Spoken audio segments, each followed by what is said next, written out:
అందరికీ నమస్కారం. నేను మీ కిరా కార్పేని. రీసెంట్గా జగన్మోహన్ రెడ్డి ఒక ప్రెస్ మీట్ పెట్టాడు. ప్రెస్ అంటే అన్ని ఛానల్స్ ఉండవు.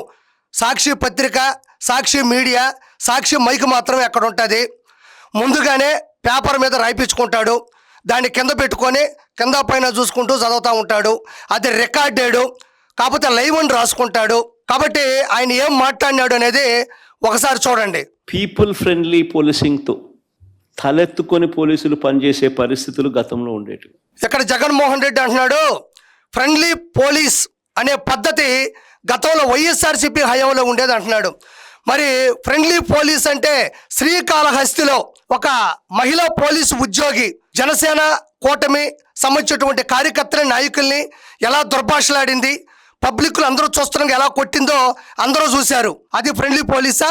ముంబైకి సంబంధించినటువంటి యాక్ట్రెస్ మోడల్ కాదంబరి జత్వానికి సంబంధించినటువంటి విషయంలో ముగ్గురు ఐపీఎస్లో కాంతిరాణా టాటా, పిఎస్ఆర్ ఆంజనేయులు, విశాల గున్ని వీళ్ళందరూ కూడా ఎటువంటి అనుమతులు లేకుండా మహారాష్ట్రకి వెళ్ళి అక్కడ పోలీసులకి ఏమాత్రం ఇంటిమేట్ చేయకుండా ఎఫ్ఐఆర్ కూడా బుక్ అవ్వకుండా ఆ అమ్మాయిని నైట్కి నైటే గేటెడ్ కమ్యూనిటీలో ఉంటే వచ్చి పట్టుకొచ్చారు. ఇప్పుడు ఆ ముగ్గురు కూడా సస్పెండ్ అయ్యారు. మరి వాళ్ళు చేసింది ఫ్రెండ్లీ పోలీసా? అమరావతి మహిళా రైతుల మీద ఎలాంటి దుర్భాషలు ఆడారు, ఎలా కొట్టారు, ఎలా తిట్టారు, బూటు కాళ్ళతో కడుపులో దండిచ్చారు. ఇది ఫ్రెండ్లీ పోలీసా? ఇప్పటికీ యూట్యూబ్లో చూస్తే ఇవన్నీ కూడా బయటపడతాయి. ఏదో మైకు పెట్టుకొని మాట్లాడితే జనాలు నమ్మరు. జగన్మోహన్ రెడ్డి గత మీ ప్రభుత్వం చేసినటువంటి పాపాలన్నీ కూడా సోషల్ మీడియాలో చక్కర్లు కొడుతున్నాయి. మళ్ళీ చెప్తా ఉండ ఫ్రెండ్లీ పోలీస్ అని. ఏం మాత్రం అది కరెక్ట్ పద్ధతి కాదు. తర్వాత ఏమో ఒకసారి చూద్దాం. సినిమా డైలాగుల్ని పోస్టర్లుగా పెట్టినందుకు ఇద్దరిని రిమాండ్కు పంపారు. సినిమా డైలాగులను పోస్టర్లుగా పెట్టినందుకు అడుగుతా ఉన్నా, నీకు అంత కష్టంగా ఉంటే సెన్సార్ బోర్డులో దానికి ఎందుకు పర్మిషన్ ఇవ్వాలా? డైలాగులు తీసేయండి. ఇంకా బాలకృష్ణ సినిమాలు, ఆ పవన్ కళ్యాణ్ సినిమాలు చూస్తే ఇంకా పెద్ద పెద్ద డైలాగులు కనిపిస్తాయి. ఇక్కడ జగన్మోహన్ రెడ్డి చెప్పేది మీరు విన్నారు. సినిమాలో ఉండే డైలాగులు చెప్తే తప్పే ఉంది, అందులో వీళ్ళు చెప్పిన డైలాగులు తప్పు అయితే సినిమాలోనే సెన్సార్ చేయొచ్చు కదా అంటున్నాడు. సినిమాకి సెన్సార్ ఉందో నాకు తెలియదు, కానీ 2024 ఎలక్షన్స్లో మాత్రం నీ పార్టీ మీద మాత్రం మంచి సెన్సార్ జరిగింది. జనాలు ఏ విధంగా ఓట్లతో నీ పార్టీని రద్దు చేసి సెన్సార్ చేశారో ప్రత్యేకంగా చెప్పక్కర్లేదు. ఇప్పుడు సినిమాలో ఉండే డైలాగుల్ని చెప్తే తప్పే ఉంది అంటున్నావు. అంటే రప్ప అనే డైలాగు సినిమాలో ఉంది కదా అంటున్నావు. మరి జగన్ 2.0 అనేది ఏదైనా సినిమాలో ఉందా? రాజారెడ్డి రాజ్యాంగం మొదలవబోతుందన్నావు, ఇది ఏదైనా సినిమాలో ఉందా? రప్ప సినిమాలో ఉంది, వాడచ్చు కదా అంటున్నావు.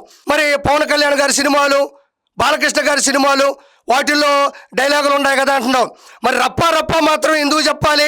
మరి పవన్ కళ్యాణ్ గారి సినిమాలో ఒక మంచి సందేశాత్మకమైనటువంటి డైలాగ్ ఉంటుంది, ఎక్కడ నెగ్గాలో కాదు ఎక్కడ తగ్గాలో తెలిసినోడు గొప్పోడు అని.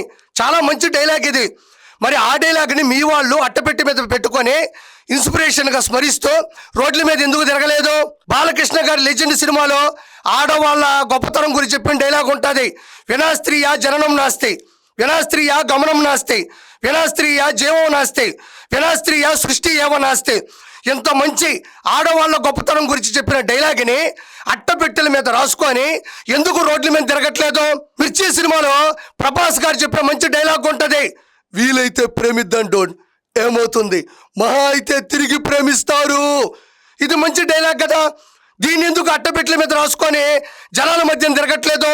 ఎందుకంటే లెజెండ్ సినిమాలో ఉండే డైలాగులో ఆడవాళ్ళని గౌరవించేది, ఆడవాళ్ళ గొప్పతనం గురించి ఉంటుంది.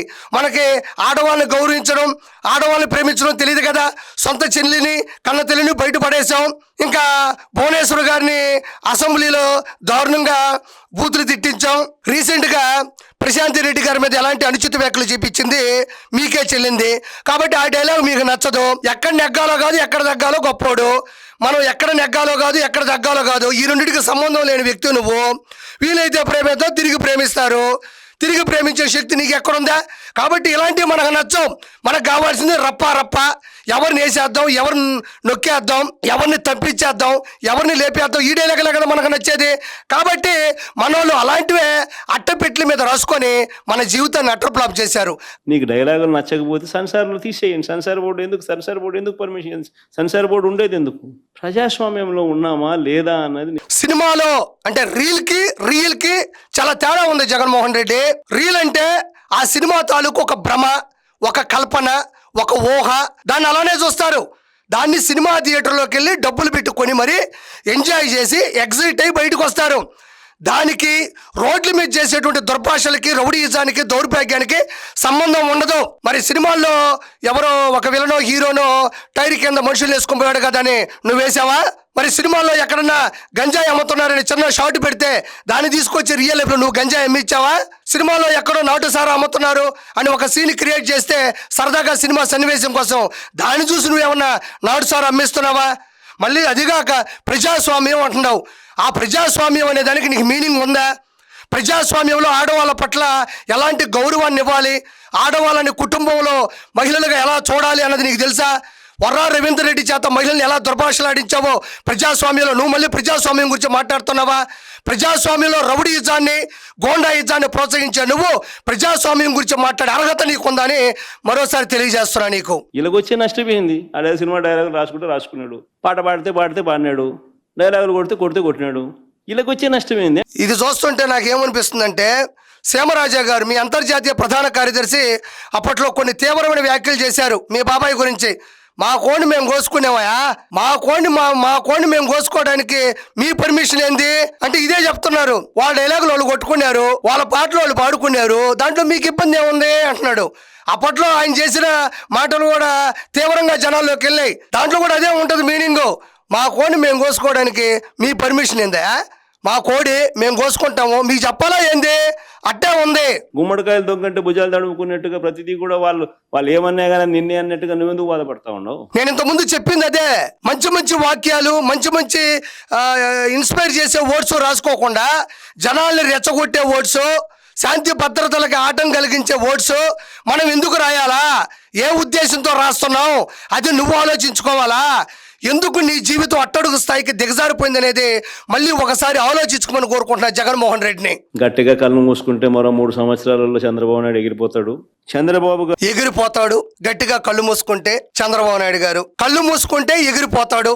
ఎగిరిపోవడం గురించి నువ్వే చెప్పాలా? 151లో 5 ఎగిరిపోయింది. ప్రతిపక్ష హోదా ఎగిరిపోయింది. అసెంబ్లీకి వచ్చే దమ్ము ఎగిరిపోయింది. నీ కళ కరిగిపోయింది. నీ పని అయిపోయింది. ఎగిరిపోవడం గురించి నువ్వే చెప్పాలా? ఎగిరిపోతే ఎంత బాగుంటుంది, ఎగిరిపోతే ఎంత బాగుంటుంది. ఈ పాట నీ కోసం రాసిన పాట కాబట్టి ఎగిరిపోవడం గురించి, నీ కళ కరిగిపోవడం గురించి ప్రత్యేకంగా చెప్పక్కర్లేదు జగన్మోహన్ రెడ్డి. చంద్రబాబు గారు రాజకీయ కుట్రలతో ఈ రాష్ట్రంలో ఒక దుష్ట సాంప్రదాయాన్ని తీసుకొచ్చాడు చంద్రబాబు నాయుడు. దాన్ని కొనసాగిస్తా ఉన్నాడు. ఒక కేతిరెడ్డి పెద్దారెడ్డి విషయమే కాదు, ప్రసన్న విషయం ఒకటే కాదు, కాకాని గోవర్ధన్ రెడ్డి, వల్లభనేని వంశీ, చెబిరెడ్డి భాస్కర్ రెడ్డి, పెద్దిరెడ్డి మిథున్ రెడ్డి, నందిగాం సురేష్, పెన్నెల రామకృష్ణారెడ్డి, పోసాని కృష్ణమురళి సహా ఎంతో మంది మీద తప్పుడు కేసులు. వీళ్ళే కాకుండా 70 ఏళ్ల జగన్మోహన్ రెడ్డి ఒక లిస్టు చదివినాడు. పిన్నెల్లి రామకృష్ణారెడ్డి, ప్రసన్న, కేతిరెడ్డి పెద్దారెడ్డి, పోసాని కృష్ణమురళి, వల్లభనేని వంశీ, వీళ్ళందరూ పేర్లు చదువుతున్నాడు. జగన్మోహన్ రెడ్డికి నేను ఒక సవాల్ ఇస్తున్నా. గతంలో వీళ్ళు మాట్లాడినటువంటి మాటలు మానిటర్ మీద ప్లే చేస్తూ ఇందులో తప్పే ఉంది అని చెప్పే దమ్ము ధైర్యం నీకుందా?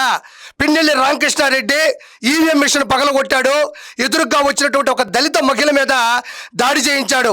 పోసాని కృష్ణమురళి ఇంట్లో ఉండే ఆడవాళ్ళ గురించి, ఆడపడుచుల గురించి ఎంత దుర్భాషలాడాడో జనాలకు తెలియదా? కోవూరు ప్రసన్న కుమార్ రెడ్డి, నల్లపురెడ్డి ప్రసన్న కుమార్ రెడ్డి రీసెంట్గా ప్రశాంత్ రెడ్డి గారి మీద ఎలాంటి అనుచిత వ్యాఖ్యలు చేశాడు, పెళ్లిళ్ళ గురించి, వాళ్ళ కుటుంబాల గురించి, వాళ్ళ జీవిత విధానాల గురించి ఎంత అపసవ్య దిశలో మాట్లాడాడో నీకు తెలీదా? కేతిరెడ్డి పెద్దారెడ్డి గతంలో తాడిపత్రిలో చేసి ప్రభాకర్ రెడ్డి గారి ఇంటి మీద ఎలా దాడి చేయించాడో నీకు తెలీదా? వల్లభనేని వంశీ ఎలాంటి కఠినమైనటువంటి మాటలు మాట్లాడినాడు, అసెంబ్లీలో ఎలాంటి మాటలు మాట్లాడినాడో నీకు తెలీదా? అతను నకిలీ ఇళ్ల పట్టాలు ఇచ్చాడన్న సంగతి నీకు తెలియదా? పట్టపగలు మిట్ట మధ్యాహ్నం గన్నవరంలో టీడీపీ కార్యాలయం మీద దాడి చేసి సత్యవర్ధన్ అనే వ్యక్తిని కిడ్నాప్ చేశారన్న సంగతి ప్రజలకు తెలియదా? కాకాని గోవర్ధన్ రెడ్డి క్వార్జిని 1000 కోట్ల రూపాయలు దోచేశాడు అన్న విషయం తెలియదా? ఎస్సీ ఎస్టీ అట్రాసిటీ కేసులు ఆయన మీద మోపి ఉన్నారు, అంటే ఆయన చేసిన తప్పుకి శిక్ష వేశారు అన్న సంగతి నీకు తెలియదా? ఎందుకు ఊరికే లిస్టు చదువుకుంటా పోతున్నావు? వీళ్ళు అమాయకులా, అనామకులా? వీళ్ళేం తప్పు చేయలేదా? నీకు దమ్ముంటే మానిటర్ మీద వాళ్ళు మాట్లాడిన మాటలు, వాళ్ళు చేసిన తప్పులు, వాళ్ళ మీద ఉన్నటువంటి సెక్షన్లు నేను ప్లే చేస్తూ ఉంటాను. నీకు దమ్ముంటే ఇందులో తప్పు లేదు అని చెప్పే ధైర్యం నీకు డిబిట్లో ఉందా? వీళ్ళే కాకుండా 70 ఏళ్ల వృద్ధుడైన సీనియర్ జర్నలిస్ట్ కొమ్మినేని శ్రీనివాసరావుతో సహా కృష్ణమోహన్ రెడ్డి, ధనుంజయ రెడ్డి లాంటి తమ జీవితంలో ఏ రోజు కూడా మచ్చలేని రిటైర్డ్ అధికారులు వీళ్ళు. ఇక్కడ జగన్మోహన్ రెడ్డి చెప్పే మాటల్లో సాక్షిలో ఉండే సీనియర్ జర్నలిస్ట్ కొమ్మినేని శ్రీనివాస్ ఒక డిబేట్ లో ఏరే వ్యక్తి మాట్లాడుతూ ఉంటే నేను కూడా ప్రముఖ పత్రికలో చదివాను, అమరావతి వేసిన రాజధాని అన్న మాటనే సమర్థించలేదా? ధనుంజయ రెడ్డి, కృష్ణమోహన్ 70 సంవత్సరాల వయసు అయితే ఏముంది? మద్యం లిక్కర్ స్కామ్ లో వాళ్ళు తప్పు చేశారు, డబ్బుల్ని పక్కతో పట్టించారు, వాటి మీద విచారణ జరుగుతూ ఉండదు. వాళ్ళు ఆల్రెడీ లోపలికి వెళ్ళారు. ఏ వయసు అయితే ఉంది? అది 10 సంవత్సరాలైనా 20 సంవత్సరాలైనా 70 సంవత్సరాలైనా తప్పే. వయసును దృష్టిలో పెట్టుకొని ఎవరిని కాపాడేటువంటి పరిస్థితి జడ్జిమెంట్ ఇవ్వదు. అదేవిధంగా పెద్దిరెడ్డి మిథున్ రెడ్డి, ఈయన కూడా చేసిన అరాచకాలు అంతా ఇంత కాదు. లిక్కర్ స్కామ్లో కూడా ప్రధాన ముద్దాయిగా ఉన్నాడు. కాబట్టి జగన్మోహన్ రెడ్డి మాట్లాడే మాటల్లో పదే ఒకటే ఉచ్చరిస్తూ ఉన్నాడు, ఇలా అంటే తప్పే ఉంది, ఇలా అంటే తప్పే ఉంది అని.